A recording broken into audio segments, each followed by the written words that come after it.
Halo teman Del, selamat datang pada proyek video Mades 2 penjelasan kalkulus bab 9.8 sampai 10.2. Di sini kami akan menjelaskan deret Taylor dan deret Maclaurin serta irisan kerucut. Disimak videonya ya dan semoga bermanfaat.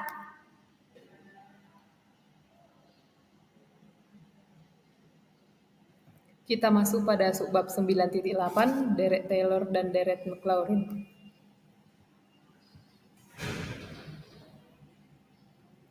Deret Taylor dan deret Maclaurin. Uraian deret pangkat dari F di sekitar X sama dengan A disebut deret Taylor untuk F di A. Fungsi fx sama dengan C0 ditambah C1 kali X kurang A ditambah C2 kali X kurang A pangkat 2 ditambah jika A sama dengan 0, maka deret pangkat disebut deret Maclaurin untuk F fungsi fx sama dengan C0 ditambah C1 kali X ditambah C2 kali X kuadrat. Di sini kita memiliki teorema A, yaitu teorema ketunggalan. Andaikan fx memenuhi fungsi fx sama dengan C0 ditambah C1 kurang kali X kurang A ditambah C2 kali X kurang A kuadrat ditambah C3 kali X kurang A pangkat 3 untuk semua X dalam suatu interval di sekitar A, maka Cn sama dengan F pangkat N dikali A per N faktorial. Jadi, sebuah fungsi tidak dapat dinyatakan oleh lebih dari satu deret pangkat dalam X kurang A. Pernyataan deret pangkat suatu fungsi dalam X kurang A disebut deret Taylor. Jika A sama dengan 0, deret yang berpadanan disebut deret Maclaurin. Lanjut, kita masuk ke teorema B, yaitu rumus Taylor dengan sisa. Misalkan f fungsi yang mempunyai turunan ke n tambah 1, f pangkat n tambah 1 x ada untuk masing-masing x dalam interval terbuka I yang mengandung A. Maka untuk masing-masing x dalam I, fungsi fx sama dengan fa ditambah f aksen A dikali x kurang A ditambah f double aksen A per 2 faktorial dikali x kurang A kuadrat ditambah f pangkat n kali A per n faktorial dikali x kurang A pangkat n ditambah Rn x. Dengan sisa atau galat Rnx diberikan oleh rumus Rnx sama dengan f pangkat n tambah 1 dikali c per n tambah 1 faktorial dikali x kurang A pangkat n tambah 1 dan c di suatu titik di antara x dan A. Karena A dan X adalah titik di dalam I dengan sifat bahwa GA sama dengan GX sama dengan 0, kita dapat menerapkan teorema nilai rataan untuk turunan. Karenanya, terdapat bilangan real C di antara A dan X. Sedemikian rupa sehingga G aksen C sama dengan 0. Untuk memperoleh turunan G, kita harus menerapkan aturan hasil kali secara berulang. Selanjutnya, kita dapat melihat deret Maclaurin yang penting dalam slide. Untuk contoh, kita masuk ke contoh 1. Tentukan deret Maclaurin untuk fungsi fx sama dengan sin x dan periksa bahwa deret tersebut merepresentasikan sin x untuk setiap x elemen real. Untuk menyelesaikan soal yang tadi, kita menggunakan bentuk tabel tersebut. Jadi pertama kita buat triangle sebagai opsi dari turunan sin x. Jadi turunan dari sin x yang nomor ini adalah sin x sendiri. Lalu tidak ditentukan sama sekali. Lalu kita masukkan turunan itu ke bentuk 0. X itu sama dengan 0. Jika sin x itu masuk ke 0, itu hasilnya 0. Kemudian untuk mengisi CN ini, kita buat dia nilai dari si f n0 per faktorial dari si n. 0 faktorial. Kita ketahui bahwa nilai 0 faktorial adalah 1. Kemudian kita isi tabel ini sampai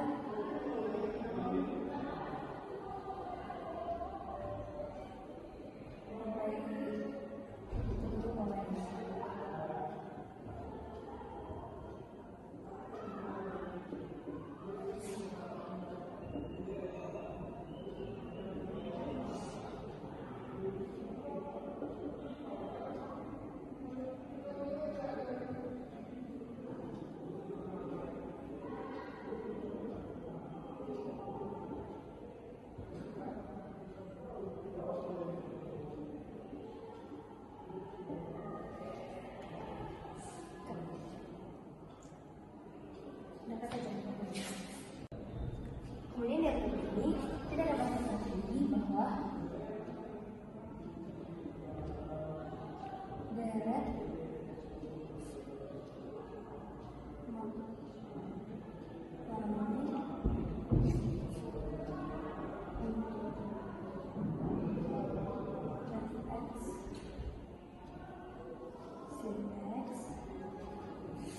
adalah X kurang X pangkat 3 per 3 faktorial tambah X pangkat 5 per 5 faktorial kurang kemudian kita cari sisanya.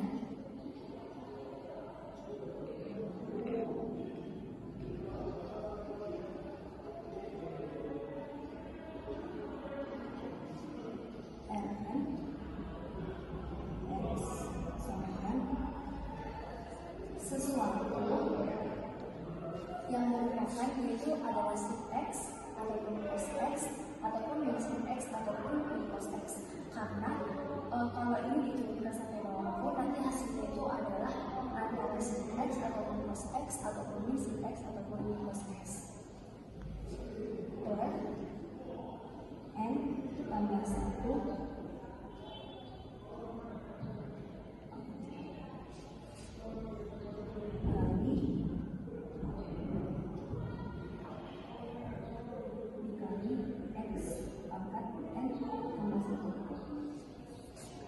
kemudian di sini saya akan mencari limit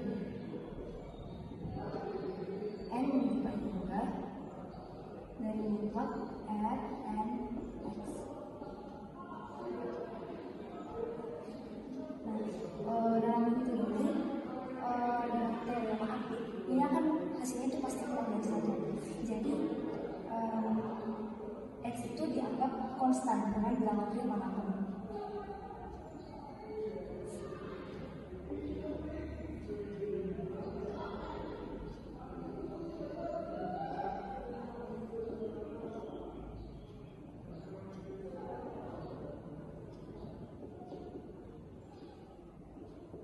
Nah,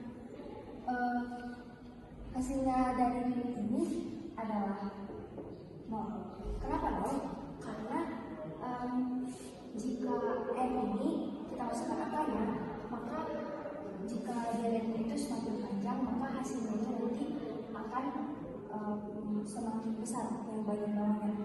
Nah, kalau bagian bawah semakin besar, maka otomatis angka itu akan semakin kecil dan akan menurun. Maka kesimpulannya adalah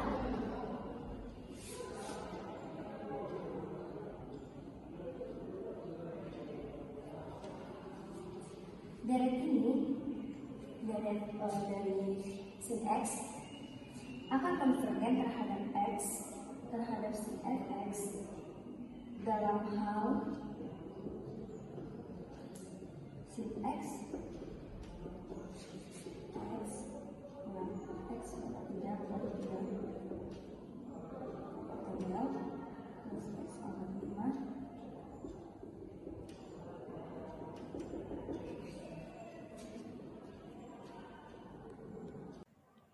Oke, baik, kita akan masuk ke subbab selanjutnya, yaitu 9.9, aproksimasi deret Taylor terhadap fungsi.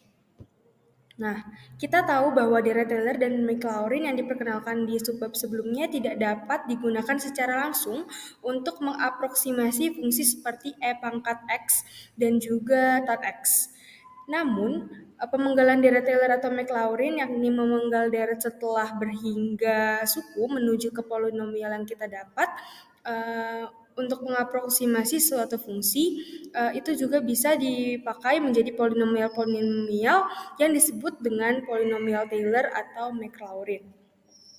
Diferensi dan aproksimasi berlanjut. Dengan turunan pertama, kita dapat mengaproksimasi fungsi f di sekitar x sama dengan a. Rumusnya itu fx sama dengan fa ditambah f aksen a dikali x min a sama dengan p1x. Polinom di ruas kanan merupakan polinom Taylor orde 1 dari f di a. Jika mempunyai turunan kedua sekitar X sama dengan A, maka taksiran kesalahan di atas adalah R1X sama dengan F double aksen C atau F turunan kedua C per 2 faktorial dikali X min 2 kuadrat dengan C di antara X dan A. Setelah kita mempelajari deret Taylor di subbab sebelumnya, kita mengenali bahwa P1X disusun oleh kedua suku pertama, yakni suku-suku orden 0 dan 1. Dan dari deret Taylor sendiri, F yang diuraikan ada di sekitar A. Aproksimasi Taylor deret N. Jika F mempunyai turunan ke-1, N-1, maka kita dapat mengaproksimasi fungsi F di sekitar X sama dengan A dengan polinom Taylor orde N. Rumusnya Fx sama dengan Fa tambah F aksen A dikali X min A ditambah sekian-sekian ditambah F pangkat N dikali A per N faktorial sama dengan Pnx. Dengan taksiran kesalahan, Rn plus 1x sama dengan F pangkat N tambah 1c per N tambah 1 faktorial dikali dengan X min A pangkat N tambah 1 dengan C di antara X dan A. Polinomial Taylor orde N ini merupakan aproksimasi linear P1 yang bekerja dengan baik ketika X di dekat A, tetapi kurang baik jika X-nya ini tidak berada di dekat A.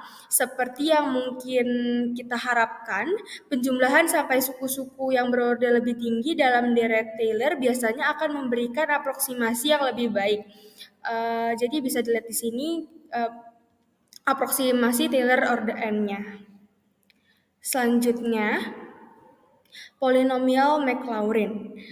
Ketika A sama dengan 0, polinomial Taylor orde N menyederhanakan ke polinomial Maclaurin orde N yang memberikan aproksimasi berguna secara khusus dekat X sama dengan 0. Bisa dilihat di sini rumusnya, Pnx sama dengan F0 ditambah F aksen 0 per 1 faktorial dikali X ditambah F double aksen 0 atau turunan kedua 0 per 2 faktorial dikali X kuadrat dan selanjutnya. Rumus dasarnya itu F pangkat N dikali 0 per N faktorial dikali X pangkat N.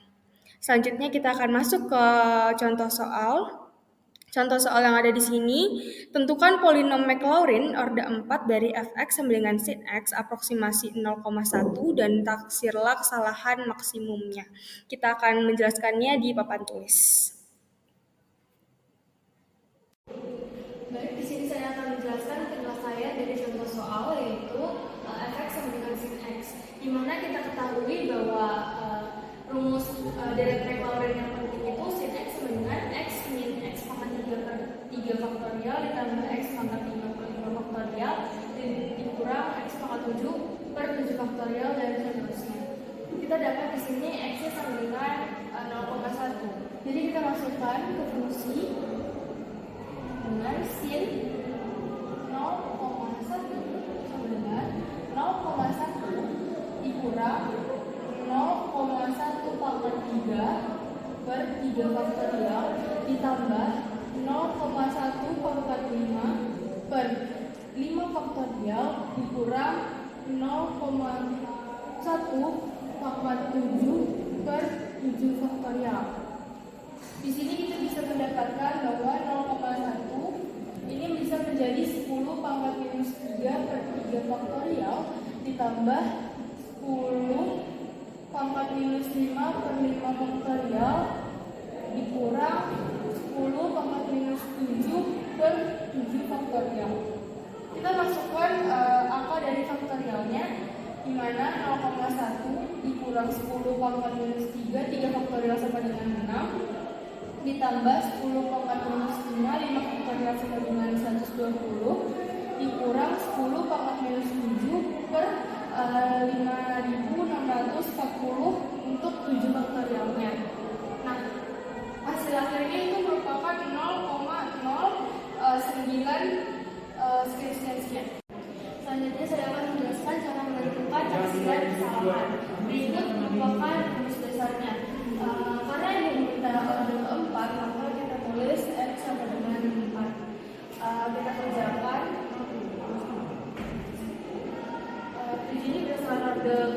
dari sin X, lalu ini diperkan 4 tambah 1 faktorial. 4 dikali 10 tambah minus 7 dikali 5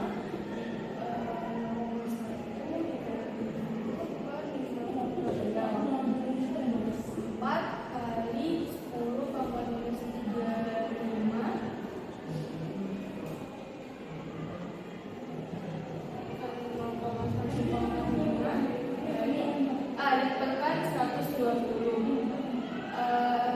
Maka Rn 0,1 kurang dari 4 kali 10 pangkat minus 35 per 120 dikali 0,1 pangkat minus.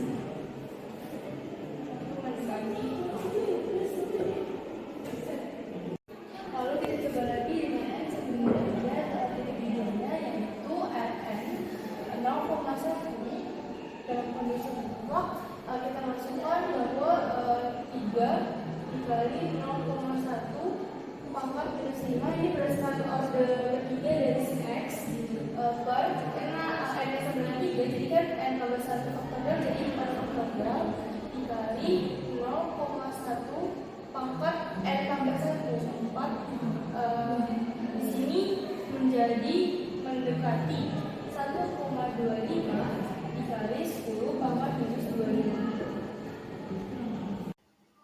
Bab 10 irisan kerucut. Subbab 10.1 parabola. Bila permukaan irisan kerucut diiris oleh bidang, maka akan diperoleh kurva berbentuk parabola, elips, atau hiperbola. Asumsinya seperti ini. Ambillah sebuah kerucut lingkaran vertikal yang dua ujungnya saling berhimpit, kemudian buatlah bidang-bidang yang memotong kerucut tersebut dengan berbagai sudut seperti yang diperlihatkan pada gambar. Sebagai perpotongan, kita akan mendapatkan kurva-kurva yang masing-masing disebut elips, parabola, atau hiperbola. Nah, kita juga bisa menemukan beragam bentuk batas seperti lingkaran, titik, garis-garis berpotongan, dan lainnya. Nah, irisan kerucut sendiri itu ada 4, yaitu lingkaran, parabola, elips, dan juga hiperbola. 3 kurva irisan kerucut. Ketiga kurva irisan tersebut mempunyai persamaan yang serupa, yaitu mutlak PF sama dengan E mutlak PL. Ini disebut konik, dengan F menyatakan titik fokus pada bidang, P titik sembarang pada kurva, dan L adalah proyeksi titik P pada garis direktris 1 pada bidang, sementara E menyatakan konstanta eksentrisitasnya. Pada suatu bidang, misalkan F adalah garis tetap atau direktris dan F besar atau kapital adalah titik tetap fokus yang tidak terletak pada garis tersebut. Seperti pada gambar himpunan titik P yang rasio antara jarak mutlak PF dari titik dan jarak mutlak PL dari direktrisnya adalah suatu konstanta positif berupa E atau titik eksentrisitas, yakni himpunan titik P yang mempunyai dan memiliki hubungan. Nah, dalam titik eksentrisitas ada 3 syarat, yaitu jika E sama dengan 1, maka konik merupakan persamaan parabola. Jika E di antara 0 dengan 1, maka konik merupakan persamaan elips. Dan jika E lebih dari 1, maka konik merupakan persamaan hiperbola. Lalu, di sini kita bisa lihat jika garis direktrisnya adalah X sama dengan min P, itu sebagai contoh, dan titik fokusnya adalah F di titik P, 0, maka persamaan mutlak PF sama dengan mutlak PL setara dengan Y kuadrat sama dengan 4PX, yang merupakan persamaan sebuah parabola. Nah, di sini itu disebut sebagai persamaan baku sebuah parabola horizontal, yaitu sumbu horizontal terbuka ke kanan jika Y kuadrat sama dengan 4PX. Bisa dilihat pada keterangan pada layar. Lalu untuk sketsanya sendiri, dari keterangan yang sudah saya jelaskan tadi, kita dapat membuat sketsa seperti ini. Selanjutnya kita akan masuk ke contoh soal yang akan dijelaskan oleh teman saya. Baik, yang pertama kita akan masuk ke contoh soal yang pertama. Yang pertama itu tentukan koordinat fokus dan persamaan direktris untuk Y pangkat 2 sama dengan 12X, sertakan sketsanya. Karena di sini persamaannya yaitu Y pangkat 2 sama dengan 12X, kita menggunakan persamaan ini yang menyerupainya. Yang pertama kita akan mencari titik fokusnya.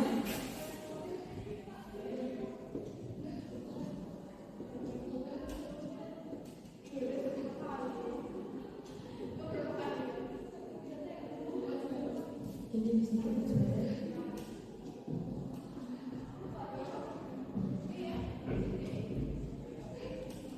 Di sini kita sudah mendapatkan T-nya yaitu 3. Sekarang kita mencari titik fokusnya yaitu dengan rumus. Itu kita tinggal memasukkan nilai T-nya terhadap ini. Yang ketiga kita mencari persamaan direktrisnya yaitu menggunakan yang ini, tapi kita tadi menggunakan persamaan yang ini.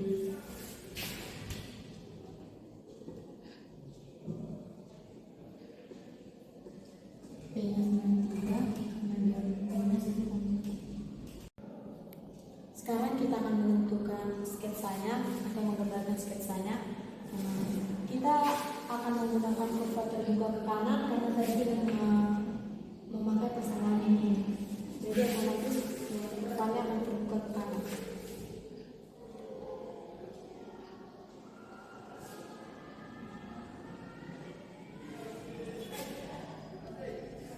Tadi kita akan mendapatkan titik fokusnya itu 3,0. Jadi kita akan mendapatkan titik fokusnya di sini.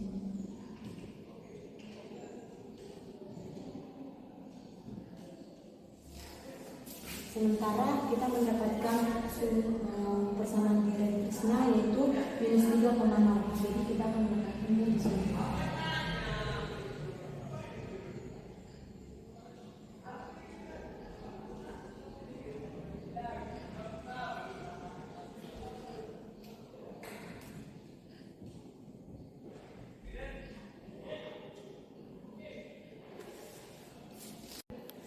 Baiklah, selanjutnya kita akan membahas soal kedua, yaitu tentukan koordinat fokus dan persamaan direktris untuk X pangkat 2 sama dengan Y, sertakan sketsanya. Untuk ini karena soalnya adalah X pangkat 2 sama dengan Y, kita akan menggunakan persamaan yang ini.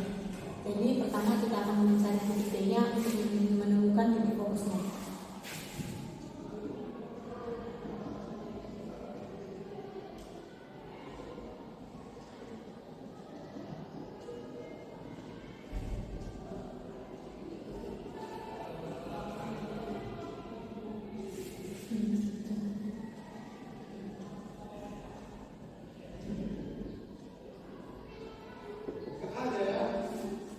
Kita sudah menemukan nilai T-nya yaitu 2. Sekarang kita akan mencari titik fokusnya yaitu yang ini. Karena kita tadi menggunakan persamaan yang ini, otomatis titik fokusnya akan menggunakan persamaan yang ini.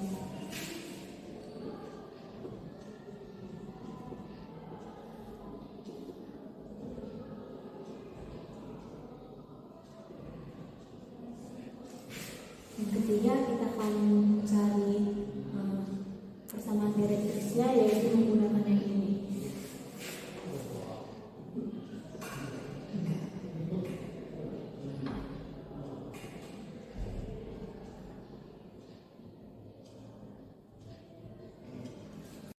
Oke, sekarang kita akan menggambar sketsanya. Karena kita tadi menggunakan persamaan X pangkat 2 sama dengan 4 DY, maka otomatis kurvanya akan terbuka ke atas.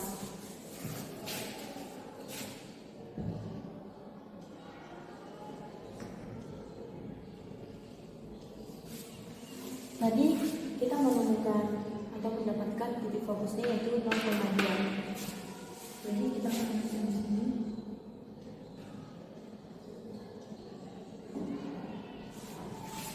Sementara tadi kan kita mendapatkan persamaan direktrisnya itu sama dengan 0,2. Jadi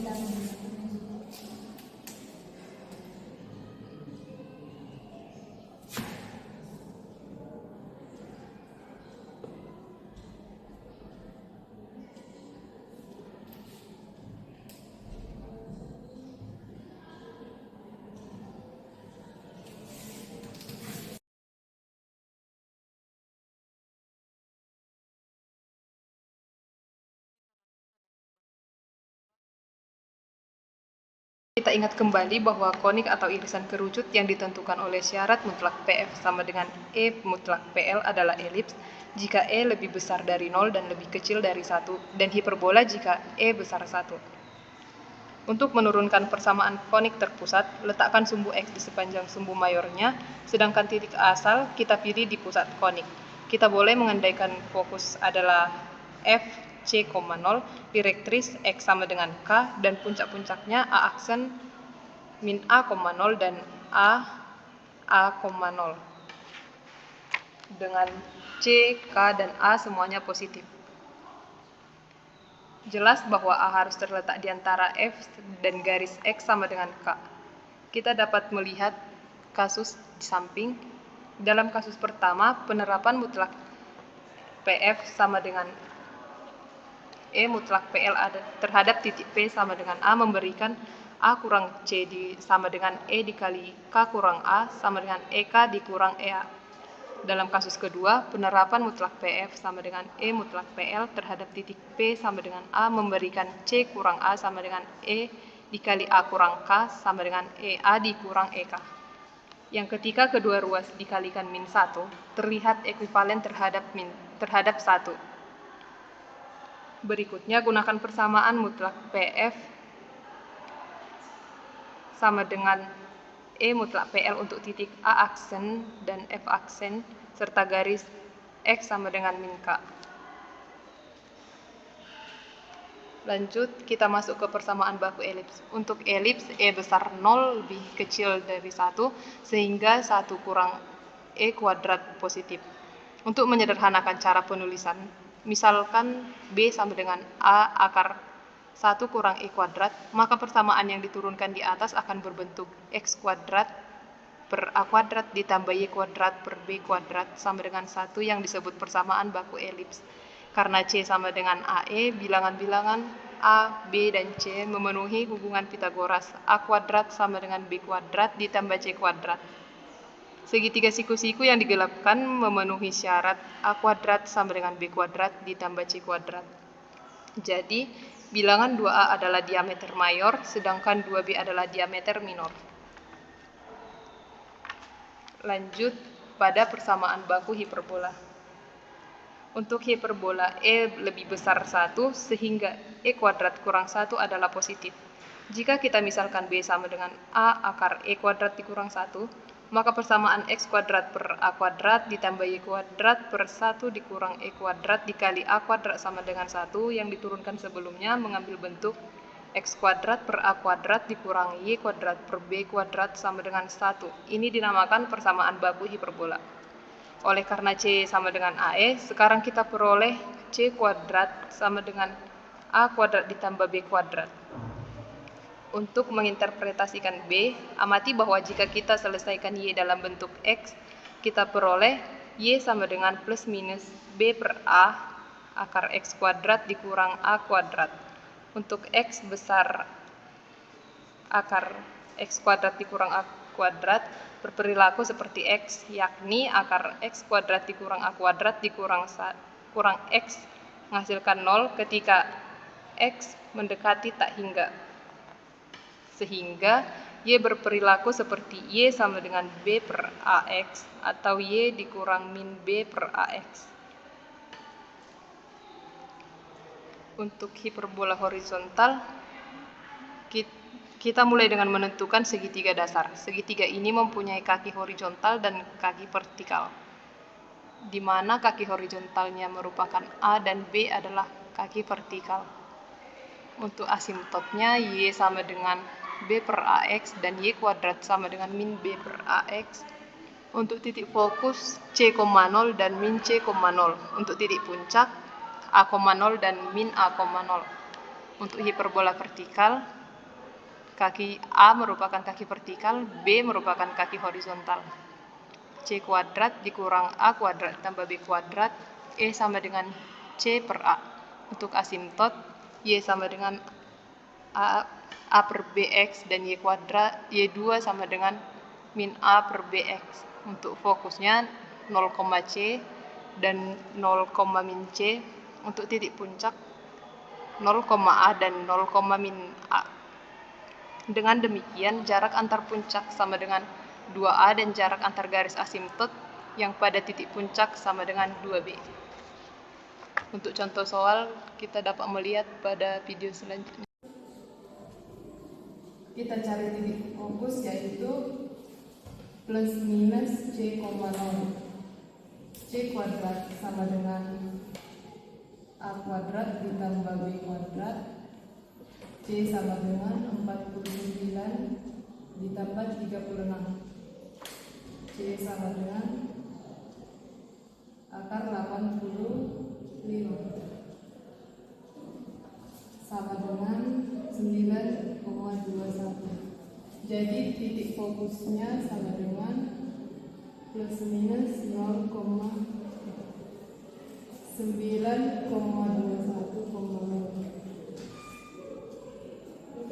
Untuk selanjutnya kita mencari eksentris.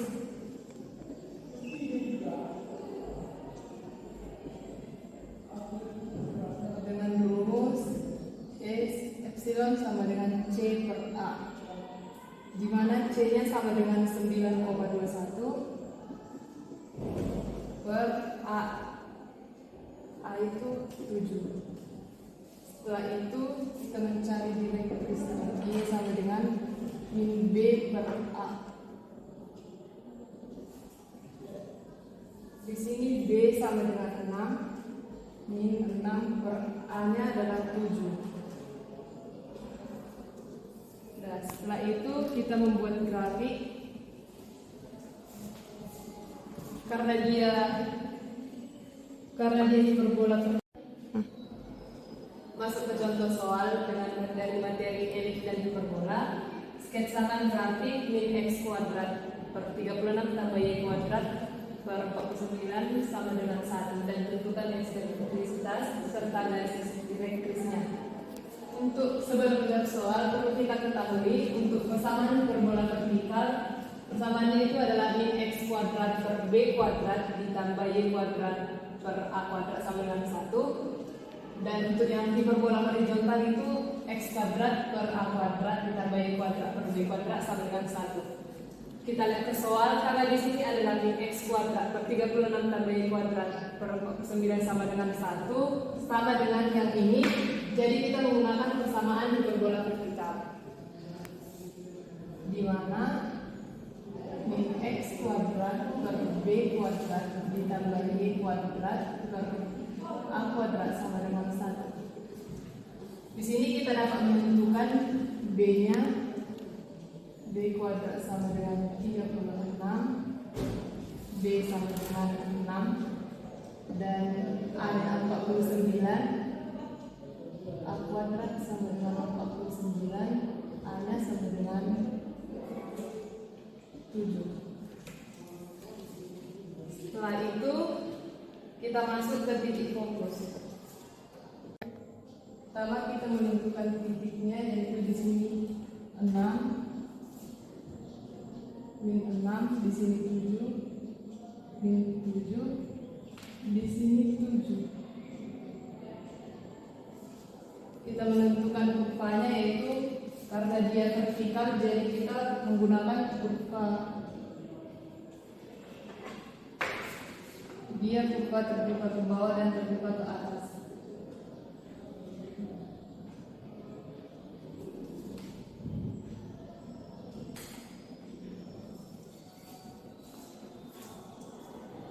Setelah itu kita menarik garis direktrisnya.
Sekian dan terima kasih.